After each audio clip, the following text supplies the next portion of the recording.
بس قبل ما نبدا في حاجه مزعلانا، وبصراحه عندنا كده عتاب صغير عشان ما نبقاش شايلين من حد. شغل الفيديو يا خليفه. ماذا لو المغرب اختفت من العالم؟ هيختفي معاها السياحة الجنسية في المغرب، مش هيبقى ليها وجود، وعمرنا ما كنا هنسمع عن حي بوسبير. لا، ومش بس كده، ده احنا ما كناش هنعرف الدعارة، ده غير خسارة حوالي 135 ألف مش مغربية. ده غير ان العالم هيفقد مدينة من اجمل المدن اللي ممكن تشوفها في حياتك، مدينة الخميسات.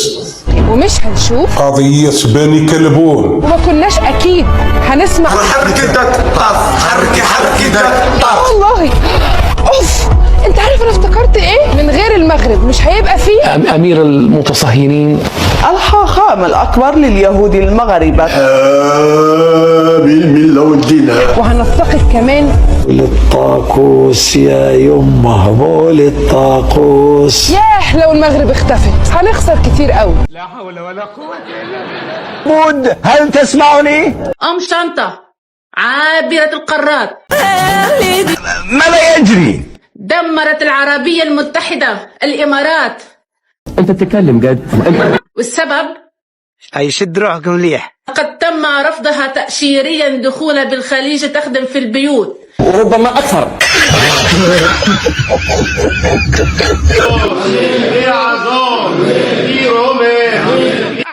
إنهم يتبعون دينا جديدا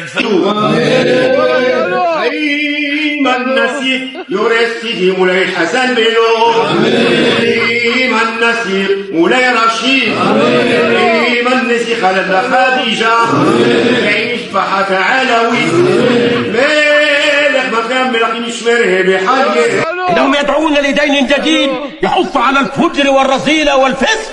مبروك العالمين أبو سيد دافيد عبدو خير برعاه. سبحان الله. مغربكم على خير. السلام عليكم بنغلاديش، باي باي.